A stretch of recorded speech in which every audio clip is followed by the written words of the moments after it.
हरे कृष्णा। आप सब भक्तों का हार्दिक स्वागत। वांछा कल्पतरुभ्यश्च कृपा सिंधुभ्यश्च पतितानां वैष्णव ठाकुर की जय। एक भजन गाएंगे, जय राधा माधव कुंज बिहारी गोपी चंद। जय राधा माधव कुंज बिहारी गोपी चंद वल्लभ गिरवरधारी। जय राधा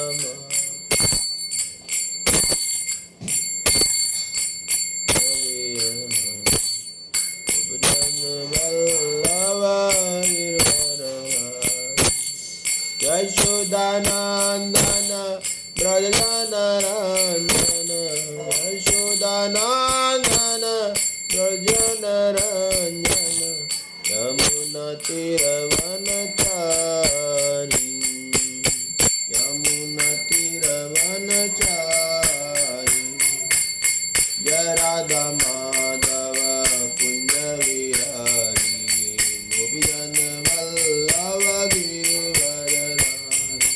हरे कृष्णा कृष्णा कृष्णा हरे हरे, हरे राम राम राम हरे हरे, हरे कृष्णा हरे हरे, हरे राम राम राम हरे हरे।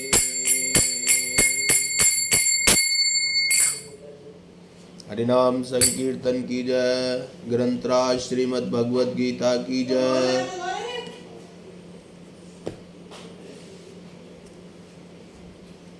जगत गुरु शील प्रभुपाद की जय।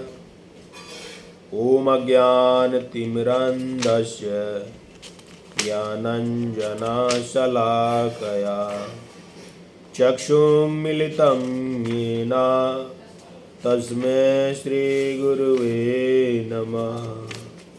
श्रीचैतन्यमनोभीष्टं स्थापितं येन भूतले स्वयं रूपा गदामह्यं ददाति सपदान्तिकं। वन्देऽहं श्रीगुरु श्रीयुतापदकमलं श्रीगुरु वैष्णवं च श्रीरूपं साग्रजातं सगण रघुनाथान्वितं तं सजीवं साद्वैतं सावधूतं परिजनसहितं कृष्णचैतन्यदेवं श्रीराधाकृष्णपदाय सगण ललिता श्रीविशाखान्वितं च। हे कृष्णा करुणा सिन्धु दीनबन्धु जगत्पते गोपेश गोपिका कान्ता राधा कान्ता नमस्तुते। तप्त कांचन गौरांगी राधे वृंदावनेश्वरी विश्वभानुसुते देवी प्रणमामि हरिप्रिये। वाञ्छाकल्पतरुभ्यश्च कृपा सिन्धुएव च पतितानां पावनेभ्यो वैष्णवेभ्यो नमो नमः। नमो विष्णुपदाय कृष्णप्रेष्ठाय भूतले श्रीमते भक्ति आश्रय वैष्णव स्वामिनिति नामने। नमो विष्णुपदाय कृष्णप्रेष्ठाय भूतले श्रीमते गोपाल कृष्ण गोस्वामिनिति नामने।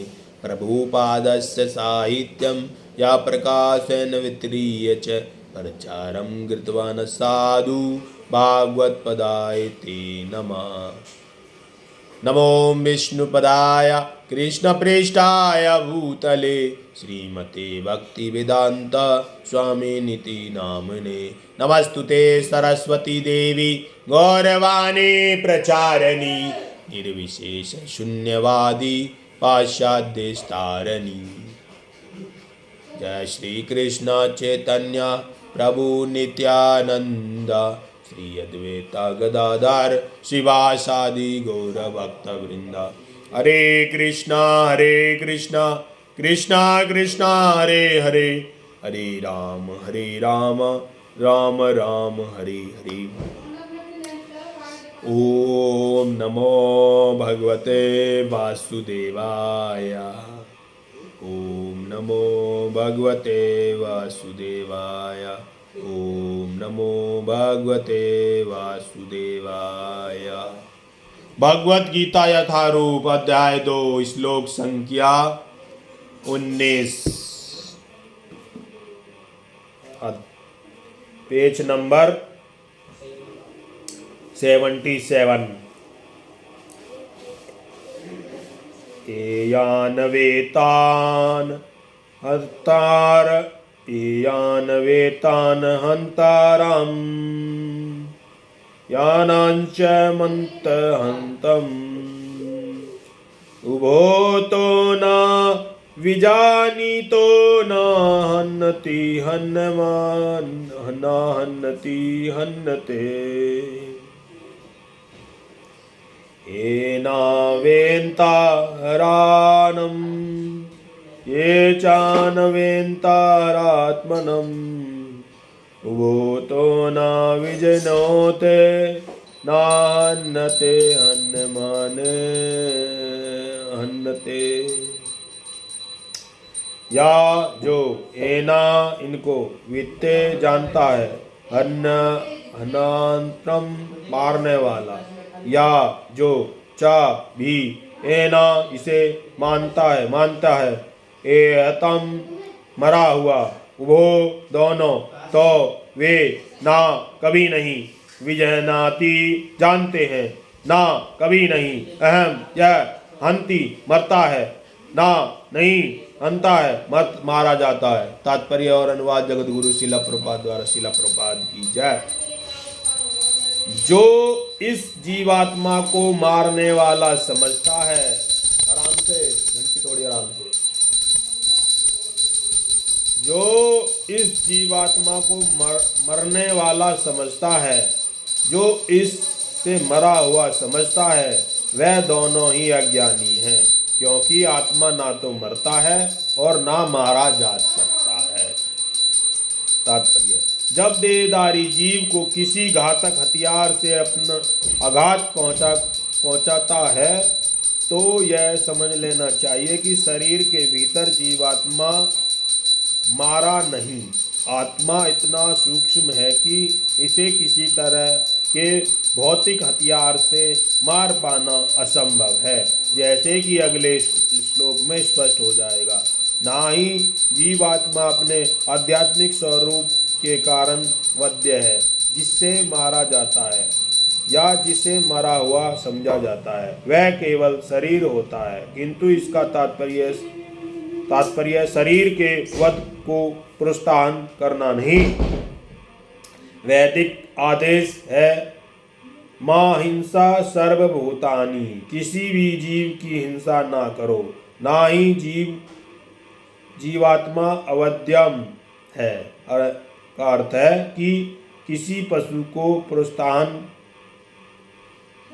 दिया जाए कि किसी भी जीव के शरीर का अनधिकार हत्या करना निंदनीय है और राज्य तथा भागवत विधान के द्वारा दंडनीय है, किंतु अर्जुन ना तो धर्म के नियम अनुसार मारने के लिए नियुक्त किया जा रहा था, किसी पागलपनवश नहीं। ना जायते म्रियते वा कदाचित् त्रत्भूता भव अजो नित्य शाश्वतं पुराणो नान्यते हन्यमाने शरीरे। 20। आत्मा के लिए किसी भी काल में ना तो जन्म है और ना मृत्यु है, ना तो कभी जन्मता है ना जन्म लेता है और ना जन्म लेगा। वह अजन्मा नित्य शाश्वत तथा पुरातन है। शरीर के मर जाने पर वह नहीं मर जाता। तात्पर्य, गुणात्मक दृष्टि से परमात्मा को अणु अंश परम से भिन्न है। वह शरीर की भांति विकार नहीं है। कभी कभी आत्मा को स्थायी तथा कूटस्थ कहा जाता है। शरीर में 6 प्रकार के रूपांतरित होते हैं। वह माता के गर्भ में जन्म लेता है कुछ काल तक रहता है, बढ़ता है और कुछ परिणाम उत्पन्न करता है, धीरे धीरे क्षणिक होता है और अंत में समाप्त हो जाता है। किंतु आत्मा में ऐसा परिवर्तन नहीं होता। आत्मा अजन्मा है, किंतु चूंकि वह भौतिक शरीर धारण करता है, अतः शरीर जन्म लेता है। आत्मा ना तो जन्म लेता है ना मरता है। जिसका जन्म होता है उसकी मृत्यु भी होती है। और चूंकि आत्मा जन्म नहीं लेता, अतः उसका ना तो भूत में ना वर्तमान में और या भविष्य में वह नित्य शाश्वत तथा सनातन है, अर्थात उसके जन्म लेने का कोई इतिहास नहीं है। हम शरीर के प्रभाव में आकर आत्मा को जन्म मरण आदि का इतिहास खोजते हैं। आत्मा शरीर की तरह कभी भी वृद्ध नहीं होता। अतः तथाकथित वृद्ध पुरुष भी अपने बाल्यकाल या युवावस्था जैसी अनुभूति पाता है। शरीर के परिवर्तन या आत्मा पर कोई प्रभाव नहीं पड़ता। आत्मा वृक्ष या किसी अन्य भौतिक वस्तु की तरह क्षीण नहीं होता। आत्मा की कोई उपदृष्टि नहीं होती। शरीर की उपदृष्टि संतान है और वे भी विशिष्ट आत्माएं हैं, और शरीर के कारण वे किसी न किसी की संतान प्रतीत होते हैं। शरीर की वृद्ध आत्मा की उपस्थिति के कारण होती है। शरीर की वृद्धि आत्मा की उपस्थिति के कारण होती है, किंतु आत्मा ना तो कोई उपवृद्धि है, ना ही उसमें कोई परिवर्तन होता है। अतः आत्मा शरीर में 6 प्रकार के परिवर्तनों से मुक्त है। कोटि उपादनिशी में कहा गया है 1:2:18 में इस तरह का एक श्लोक आया है। ना जायते मृते वा विचिन्नम ना कुतंचि बाहुवम कंचति अजो नित्यः शाश्वतं पुराणो ना हन्यते हन्यमाने शरीरे। कोटि उपादनिशी। इस श्लोक का अर्थ है तथा तात्पर्य भगवत गीता के श्लोक जैसा ही है, किंतु इस श्लोक में एक विशिष्ट शब्द विपरीत का प्रयोग हुआ है, जिसका अर्थ है कि विद्वान या ज्ञान में। आत्मा ज्ञान से या चेतना से सदैव पूर्ण रहता है, अतः चेतना ही आत्मा का लक्षण है। यदि कोई हृदय अवस्था तथा आत्मा की को नहीं खोज पाता, तब भी वह आत्मा की उपस्थिति की चेतना की उपस्थिति से जान सकता है। कभी कभी हम बादलों या अन्य कारणों से आकाश में सूर्य को नहीं देख पाते, किंतु सूर्य का प्रकाश सदैव विद्यमान रहता है। अतः हमें विश्वास हो जाता है कि यह दिन का समय है। प्रातःकाल जो ही आकाश में थोड़ा सा सूर्य प्रकाश दिखता है तो समझ जाते हैं कि सूर्य आकाश में है। इसी प्रकार चूंकि शरीर में चाहे पशु हो या पुरुष सो के कुछ ना कुछ चेतना रहती है, अतः हम आत्मा की उपस्थिति को जान लेते हैं। किंतु जीव की यह चेतना परमेश्वर की चेतना से भिन्न है, क्योंकि परमेश्वर चेतना तो सर्वज्ञ है, भूत वर्तमान तथा भविष्य के ज्ञान से पूर्ण है। विशिष्ट जीव की चेतना विस्मरणशील है। जब वह अपने वास्तविक स्वरूप को भूल जाता है तो उसे कृष्ण के उपदेशों से शिक्षा तथा प्रकाश का और बोध प्राप्त होता है, किंतु कृष्ण विस्मरणशील जीव नहीं है। यदि वे ऐसे होते, उनके द्वारा दिए गए भगवत गीता के उपदेश व्यर्थ होते। आत्मा के 2 प्रकार हैं, एक तो अणुआत्मा और दूसरा है विभु आत्मा। कोटि उपादनिशी 1:2:20 में इसकी पुष्टि इस प्रकार हुई है। अणोरणीयां महतो महिमा आत्मा जनो निवर्तन्ते गुह्यं तत्कृतु पाश्यन्ति वीताशोको धातु प्रदा महिमामानात्मनम्। परमात्मा तथा अणुआत्मा दोनों शरीर रूपी उसी वृक्ष में जीव के हृदय में विद्यमान हैं और इनमें से जो समस्त इच्छाओं तथा शोक से मुक्त हो चुका है वही